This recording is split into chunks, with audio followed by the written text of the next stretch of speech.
사이에 이제 신당을 만드시고 한국의 희망 네. 이라는 제3지대 정당의 창당 작업을 준비하고 계신데 제3지대 정당이 아니라 우리 대한민국의 한국의 희망입니다. 예.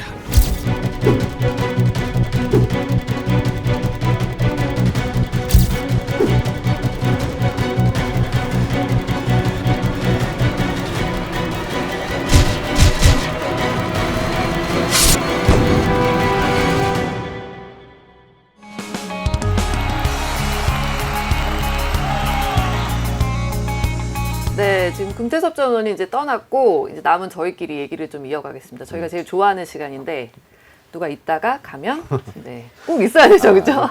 뒷담화 시간이 돌아왔습니다. 아까 제가 느낀 게 우리 박 대표님이 네, 목소리가 잘 높아지시는 분이 아니거든요. 원래 이런 분이 네. 아니다. 근데 오늘은 이게 목소리가 높았다는 점은 이게 애정과 답답함이 교차했을 것 같다. 왜 그러셨어요? 아니, 진짜? 제가 네. 네. 저기 서울대 나온 사람들 정치하면 안 된다. 특히 서울대 법대 나온 사람 하면 안 된다. 제가 그 얘기를 많이 하는데 제가 그래서 서울법대를 안 갔습니다. 그래 그 이유가 뭐냐? 정치가 그러면 꿈이신데. 첫 번째는 자꾸만 정치를 머리로 하려 그런다. 가슴으로 안 하고 두 번째는 정치를 혼자 하려 그런다. 세 번째는 이렇게 도와준 사람들에 대한 감사함이 없다. 이제 그런 얘기를 많이 하는데 근데 제가 이제 기대하는 거는 의지는 있는 것 같아요. 지난번에 제가 하는 강좌에 이제 강사로 초빙을 했는데 와서 네. 그 질문이 나오잖아요. 이제 그러면 앞으로 어떻게 할 거냐? 그러니까 자기는 민주당으로 적어도 안 나간다고 얘기하더라고요. 사실 저분은 민주당으로 국회 시작했고 그전에는 안철수 네. 대표랑도 했고 그리고 오세훈 후보하고 후보 단일화도 그 오세훈 선거운동도 했고 윤석열 선대위도 갔다 왔기 그렇죠. 때문에 어느 당으로 가도 무방한. 괜찮아요. 예, 그리고 제가 다음 선거는 저 두 당 중에 하여튼 저 금태섭 의원을 모셔가는 당이 무조건 이길 거다. 그 얘기는 모셔간다는 건 또 금태섭이 간다는 건 그 당이 그만큼 변했다는 걸 의미하는 거거든요. 네. 가는 당이 이길 거다. 그 얘기를 하셨었어요? 예, 제가 그런 얘기를 자주 하는데, 그만큼 상징적인 인물이에요. 지금 뭐 이제 제3지대를 상징하는 인물들이 다 빠져 있고, 저는 민주당에서 탈당할 때도, 와, 그렇게 빨리 탈당할지는 몰랐어요. 그 뭐, 거기 있는 뭐 조금박해란 분들, 네. 지금 뭐 되게, 여기 박영진 의원도 오셨고, 뭐, 뭐 조홍천 의원도 알고 그러지만, 어쨌든 정치하는 분이 툭 털고 나오는 게 또 쉬운 얘기는 아니거든요. 그렇죠. 근데 그 나왔단 말이에요. 그래서 기대가 있죠. 기대가 있는데, 제가 하여튼 한번 결심했으면 노무현처럼 뚝심 있게 갔으면 좋겠다. 그 바람은 있어요. 왜냐하면 안철수 대표에 대한 아쉬움이 좀 있는데 한 5장면 정도가 제가 아쉬운데 첫 번째 장면은 2012년에 저는 출마했어야 된다고 보는 사람이에요. 2010년에 대한민국에서 세 번째 큰 선거인 경기도지사 선거를 민주당이 후보를 못 내요. 김진표 후보가 국민참여당 유시민한테 졌어요. 경선에서. 국민참여당 유시민 후보는 선거인단 투표는 뒤졌지만 도민 여론조사에서 앞서 민주당 김진표 후보를 누르고 양당 단일 후보로 확정됐습니다. 1년 뒤인 2011년에 두 번째로 큰 선거인 서울시장 후보에 또 후보를 못 내요. 이번에도 박영선 후보가 무소속 박원순 후보한테 졌어요. 그러면 이번 2012년에는 제일 큰 선거인 대통령 선거에 문재인이 못 나가면 그 당은 문 닫아야 되는 거예요. 따라서 안철수는 옵션이 두 가지밖에 없어요. 그냥 테이블에 앉지 말고 그냥 출마하든가 앉는다면 문재인이 후보가 되는데 자기가 이 높은 지지율을 갖고 어떤 보상을 받을 것이냐 이래야 되는데 존경하는 국민 여러분, 저는 오늘 정권 교체를 위해서 백의종군할 것을 선언합니다. 단일화 과정의 모든 불협화음에 대해서 저를 꾸짖어 주시고 문재인 후보께는 성원을 보내주십시오. 그래 결국 아무것도 못 얻고 끝났지 않습니까? 이게 아쉬움이고 뭐 그 뒤에 아쉬움은 또 뭐 김한길하고 얘기해서 뭐 민주당을 네, 그것도 뭐 들어간 거. 일단 다 얘기 끝내고 제가 그 얘기를 했어요. 김영삼, 김대중 대통령이 대통령 된 거 그냥 하는 말이지만 왜 대통령 된지 아십니까? 87년도에 출마했기 때문에 된 겁니다. 그게 수십 년 독재를 마감하면서 민주화 우리가 헌법도 직선제로 바꿔놓은 상태에서 양김이 분열했거든요. 그때 양김이 받은 압력이라는 건 2012년에 아까 뭐 금태섭 의원 뭐 단일화 압력이 그 단일화 압력은 100분의 1도 안 되는 겁니다.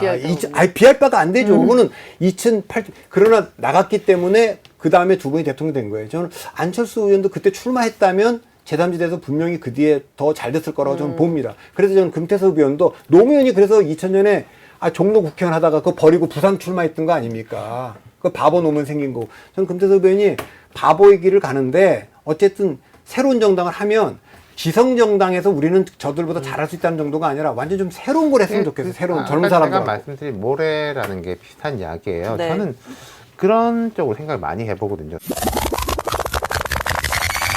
내일까지 말고 모레까지 보라는 이야기를 하고 싶어요. 제가 이렇게 돌이켜보면은 뭐 안철수의 실패라든지 많은 새로운 도전을 한 실패 사람들이 내일을 보고 총력을 다해서 소진하고 또 리셋해가지고 내일부터 해. 근데 그 사람들이 애초에 모레까지 보고 했으면은 내일 실패도 모레 성공했을 것 같거든요. 모레를 보는 게 가치를 줬는 것이기도 실리를 하는 것.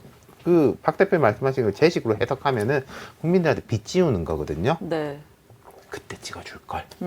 예컨대. 그럼 안철수는 2012년에 이제 그 민주당하고 단일화를 했다가 이제 드롭을 하잖아. 네. 그럼 2017년에는 3세력으로 나가잖아요. 그때 찍어줄 것에 빚을 지울 사람이 불분명한 거예요. 채권자가. 그럼 2017년에 3세력으로 나갔다가 지금 이제 여당에 이제 보수 정당에 들어가 있잖아요. 그럼 또 그 채권자가 불분명해요. 안철수라는 사람한테는. 네. 개인 채권자만 남겨져 있는 건지 세력과 가치로서의 채권자를 계속 떨어뜨리온 과정이었거든요. 저는 이제 금태섭 의원뿐만 아니라 뭐 양양자 의원만도 비슷한 이야기를 하는데 그러면은 첫 번째 제일 좋은 거는 나 찍어준 게 좋아. 그럼 두 번째는 저 괜찮은데 이번에 못 찍어주네 라고 하는 사람 빚 지워놓고 다음에 빚 받으러 왔습니다. 빚이라도 근데 지워. 그게 왜냐면 2016년에 제가 그 얘기를 했어요. 아까 이제 안철수를 불러낸 사람이 세 부류라 그랬잖아요. 네. 그러니까 20대, 30대는 기성정치가 싫어서 불러냈고, 중도 보수. 중도 보수는 박근혜가 싫어서 불러냈고, 호남은 문재인이 싫어서 불러냈어요. 네. 근데 자꾸만 이분이 그렇게 말하고 다니는 거예요. 나는 불려나왔다. 이렇게 얘기를 하니까 2016년에 호남에서 문재인 싫은 반문 세력들이 저 사람이 자꾸만 불려나왔다 그러는데 생각해보니까 우리가 불러낸 사람 중에 하나인 것 같은데 자 이때 빚 갚을 때다. 그러니까 호남에서 23석을 몰아줘요. 네. 이게 첫 번째 붙었고 그 다음에 박근혜 대통령하고 유승민 의원하고 이제 공천파동 이제 나죠. 이제 그렇게 나서 유승민 공천 못 받고 무속되고 그러니까 중도 보수가 야 이참에 우리도 그때 불러낸 주체 중에 하나인데 찍어줘야겠다 해서 양쪽에 찍고 있다가 마지막 며칠 남겨놓고 20대 30대가 그때는 시큰둥했거든요. 안철수가 기성정치인 밑에 다 됐다고. 그러다 막판에 확 불이 붙으면서 비례대표 전국 2등을 한 거예요.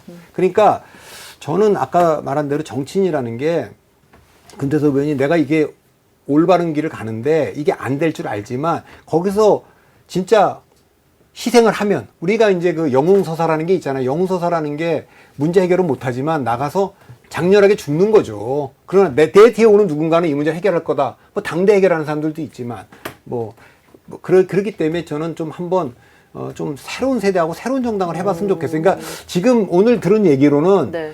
그냥 뭐 기성정치를 좀 비판하는 정도로는 조금 에너지가 약한 이게 것 너무 같아요. 개인적으로 잘 알아가지고 좀 뭐 말하기도 뭐 그러한데 그런 부분 있는 거예요. 저는 이제 금 의원한테는 계속 아까 말씀드린 것처럼 빚 지고 빚 주는 걸 두려워하지 말았으면 좋겠다라는 이야기를 해요. 네. 아까 그건 유권자들한테 빚을 지우는 거기도 네. 하고 정치적으로 빚을 지는 것도 되게 중요한 게 이건 제 안철수 대표한테 옛날에 그런 말을 했는데 사람이요. 내가 빚지면은 저한테 돈을 빌려주잖아요. 계속 제 걱정을 하게 돼 있어요. 제가 잘 돼야지. 내 돈 갚을 그래야지 건데. 내가 받지. 그러니까 은행이 그렇잖아요. 거액의 투자를 빚을 대출을 해주는 거는 그 사업성에 대한 검증과 이게 있기 때문에 그리고 그 사람이 계속 잘 되기를 바란단 말이에요. 이게 그러니까 일부러 사업하는 사람들 전 사업하는 사람이 아니지만 그런 이야기도 들어봤거든요. 필요 없어도 돈 빌린다 그래요. 내 돈은 두고 빌린다 그래요. 그래 이제 커지는 거니까 지분으로 이렇게 되는 거고 저는 이 신당이 성공하려면은 과거식의 이런 막 그 어떤 조직을 하고 그런 선거는 안 되겠지만은 대중들 혹은 정치인들한테 비치고 빚주고 그래야 커진다. 지금 두 분 말씀을 제가 종합하면서 느끼는 거는 내년 총선에서 뭐 정말 목표에 30석이 안 되고 뭐 예를 들면 한 자릿수 의석 아니면 혹은 정말 좀 어떤 뭐 처참한 결과가 나오더라도 이게 실패가 아니라 어떤 또 새로운 시작이나 어떤 또 빚을 지우는 그런 좀 결과가 될 수도 있어요. 옛날에는 네. 막 민주화 할 때는 그 민주화 운동가들이 한 5명만 국회의원이었더라도 세상은 달라질 거다. 뭐 계속 그랬어요. 근데 그렇게 민노당이 2004년에 10석인가 했잖아요. 10석. 그 엄청난 거였어요. 국민들이 기대를 했어요. 지금 제3당이 아까 지금 이제 선거제도가 뭐 변화가 없다면 네. 253개 지역구와 47개 지역구, 그러니까 비례대표가 있을 거예요. 어쨌든 지금 현재 47개예요. 47개라도 병립형이면 전국의 정당에 투표하는 거거든요. 네. 그 투표에서는 제3정당이 조금 선전할 가능성이 좀 있어요. 국민의당이 성공한 것도 안철수가 2016년 나갈 때도 처음에 여론조사는 이준석한테 상계동에서 지는 걸로 나왔어요. 그러니 많은 사람들이 야, 안철수 대표가 위험하게 상계동에 나가면 되냐. 전국의 선거 지원 유세도 가야 되니까 비례대표로 보내고 가자 이랬는데 그 상계동 나가서 결국 됐잖아요. 네. 그러니까 저는 그 장수는 전사하더라도 일단 다 지역구에 나가고 젊은 사람들을 갖다가 좀 포진하면 저는 그 비례대표 쪽에서 어느 정도 의석은 얻을 거라고 봐요. 더 늘어나지면 좋겠지만 그다음에 지역구도 저는 지금처럼 정의당에 있는 분들 누구 있는 분 제가 그 정의당 분들이 다 만나면 그 얘기예요. 우리의 정체성을 있고 우리가 추구하는 이념이 있고 어떤 분은 젠더다 어떤 분은 환경이다 다 좋은데 한국 정치에 이대로 갈 수 없고 선거제도가 이렇게 돼 있고 대통령 제도도 지금 결선 투표제도 없고 소선구제인 한 해에 있어서는 그러면 오로지 양당 정치를 극복하기 위해서 다 모여서 양당 정치 균열을 내야 되는 거지. 일단 모여라. 네, 일단 모이는 거지. 거기에 이것 다르고 제가 바른미래당이 만들어졌을 때 그 얘기를 했어요. 저를 초청해서 강의를 부탁하길래 그랬어요. 정치는 하나만 같아도 동지로 보는 사람이 하는 거다. 바른미래당은 바른을 상징하는 유승민과 미래를 상징하는 안철수가 만난 거다. 네. 그러면 9가지가 달라도 그 공통점 하나만 갖고 얘기를 해야지 도대체 공통점 다 냅두고 너하고 나하고는 뭐가 다른가만 얘기해서 중도를 넣으면 되네 보수를 넣어야 되네 이러다 끝났잖아요. 그러니까 그리고 이런 게 있단 말이에요. 가능성이 낮아 보여도 이해되는 게 있고 네. 저기 가능성이 높다고 주장하는데 사실은 0인 게 있는 거예요. 제가 느낄 때 금태섭이 이제 가려고 가는 길은 이제 되게 어렵고 험한 길이지. 근데 그래 이해는 돼. 어떤 식이라는지 눈에 보여. 예, 지금 이 자리에 없지만 이준석 전 대표가 지금 무슨 말하는지 제가 정확하게는 모르겠는데 이준석 전 대표가 지금 이게 국민의힘에서 다시 내가 여기에 대통령도 불복시키고 이렇게 해가지고 다 이 당을 정리하고 우리가 다시 이렇게 하겠다. 전 그거는 매우 낮아 보이고 여기보다 오히려 더 낮아 보인단 말이에요. 그렇다면은 이 길이 그렇게 험한 길만은 아닌 거기도 하죠. 저는 이제 또 궁금한 게 어쨌든 지금 양당이 이대로 가서는 안 된다. 이런 공감대는 당연히 있는데 어쨌든 지금 이 중간지대 어떤 제3지대에서 깃발을 든 사람에 대한 유권자들의 호감은 어느 정도 좀 영향을 미친다고 보세요? 정당이든 후보는 3가지 포지션 중에 하나를 갖게 돼 있어요. 현역이거나 개성자거나 도전자거나 그래요. 근데 제3당은 무조건 도전자 포지션이지 않습니까? 네. 그러니까 도전자 포지션에서는 증명해야 될 게 3가지예요. 첫째, 집권 기성정치가 집권당이면 국민의힘 기성정치가 윤석열 대통령과 국민의힘이 대한민국을 잘못 이끌고 가고 있다. 반드시 이거 바꿔야 된다. 이게 첫 번째 목표인데 이거는 민주당도 얘기할 거야. 네, 정의당도 그렇죠. 얘기할 거 아닙니까? 두 번째는 내가 더 나은 비전과 리더십이 있다. 이걸 증명해 보여야 돼요. 우리가 꿈꾸는 대한민국이 더 좋은 대한민국이고 우리가 더 좋은 국회의원이 될 수 있다. 이걸 보여줘야 되는 겁니다. 그런데 국민들은 이 2가지에 별로 관심이 없어. 3번째에 관심이 있는 거예요. 우리가 가장 경쟁력이 있다. 우리가 이길 수 있다. 다시 말하면 민주당 지지자들 중에는 네. 국민의힘을 싫어하는데 저 국민의힘 후보를 꼽을 때 민주당 후보보다 아니라 제3당 후보가 더 가능성이 있을 때 표를 주는 거예요. 반대로 민주당 후보를 떨어뜨려야 되는 중도 보수도 이 현역만 아니라면 국민의힘도 좋고 제3당도 좋은데 표가 적당히 가려고 다 떨어진다? 그건 원하는 게 아니죠. 확실히 이 정당과 이 후보를 찍었을 때 이길 수 있다라는 그렇죠. 믿음을 줘야 돼요. 네. 그러니까 그게 공학이다. 정치공학이죠. 그렇지만 그게 현실적인 거예요.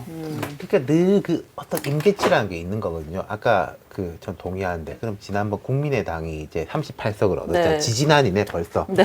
그 이제 수도권에서는 누가 이기고 400표를 진 사람도 있고 저희가 같은 사람이 계산했던 한 2, 3일 뒤에 총선이 있었으면 4, 5석은 더 올라갔을 거예요. 국민의당은. 그렇죠. 그 수도권에. 문병호 의원하고 네. 이런 사람들. 그때 이렇게 보면은 호남 같은 데서는 이 사람 찍으면 이 사람 될 것 같다라고 해서 찍은 게 맞아. 분명히. 근데 수도권에서 되게 복합적이죠.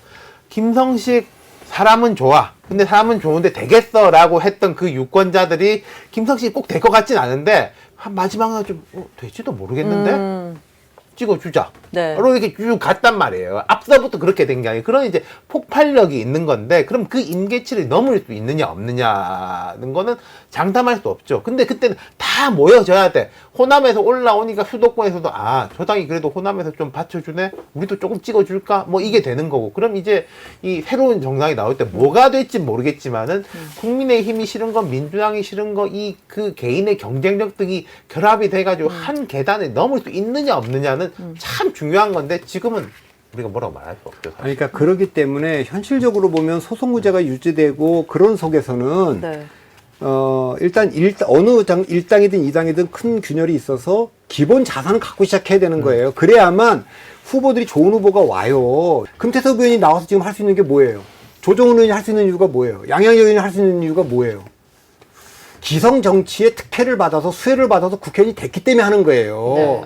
네. 그러면 그 마중물 같은 거를 본인도 제공해야 되는 거예요. 이 정도에 우리가 기본 자산을 갖고 시작한다. 옛날에 이제 민주노동당, 네. 지금 정의당도 마찬가지지만은 다 이제 막 맨땅에 헤딩하는데 어렵다고 생각하잖아요. 근데 어떤 면에서는 민주노동당이 줄 수 있는 게 그때 되게 많았어요.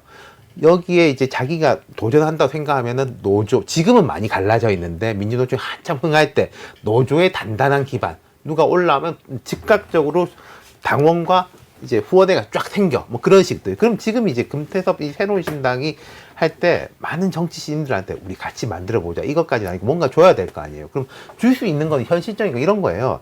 지지율을 줘야 되는 거예요. 당신 나오면은 10% 이상 되면은 절반 환급 받고 15% 이상 되면은 100% 환급 받는데 우리 당이 기본적으로 한 15%까지는 당의 힘으로 올릴 수 있다.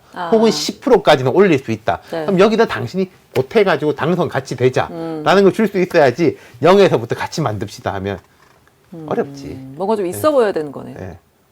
지금 일단 제3지대에서 어쨌든 금태섭 전 의원이 깃발을 먼저 꼽으셨는데 그래도 지금 뭐 양양자원이나 정의당 뭐 전현직 당직자들 이런 분들에 비해서는 그래도 좀 더 좋은 점수를 주고 계신다고 봐도 되나요? 정치라는 건 뭐 갑자기 하늘에 뚝 떨어진 것 같고 나는 뭐 잘나갖고 된 것 같지만 그런 게 없어요. 그러니까 그런 경우가 정말로 바깥에 있을 때 대단했는데 불려나온 사람들이 있죠. 금태섭 의원은 기성정당에서도 그냥 본인이 그냥 나왔고 본인이 보여준 하겠다고 하기 때문에 그거에 대해서 제가 높이 평가하는 겁니다. 네, 그래서 본인이 저거를 한국 정치에 내가 뭔가 그래도 기여를 좀 해야겠다. 이 정치 이대로 물려줄 수는 없다. 이렇게 간다면 언젠가는 그게 평가받을 거예요. 예. 그러니까 이번에 그 선거에서 그 평가를 받을지는 잘 모르겠지만 지금 나와 있는 제3의 흐름 중에는 그나마 그런 면에서 가장 기대한다는 거죠. 저희 스토브리그 비시즌을 뗐습니다. 지금부터는 제대로 스토브리그 내년 총선까지도 함께 하시면 좋을 것 같습니다. 저희 그 유튜브 댓글로도 좋고요. 스브스 프리미엄 스토브리그 커뮤니티 거기에 댓글 남겨주시고 또 보고 싶은 정치인이 있다. 여기서 컨설팅을 좀 이 정치인에 대해 해줬으면 좋겠다. 이런 분이 있어도 또 글을 남겨주시면 저희가 커뮤니티를 살려보겠다. 네, 이런 말씀을 드리면서 두 분 다음 주에 뵙겠습니다. 인사 나누고요. 고맙습니다. 저도 다음 주에 뵐게요. 고맙습니다.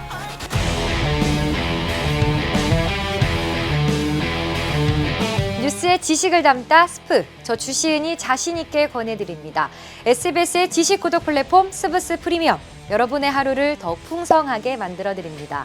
지금 바로 구독하세요.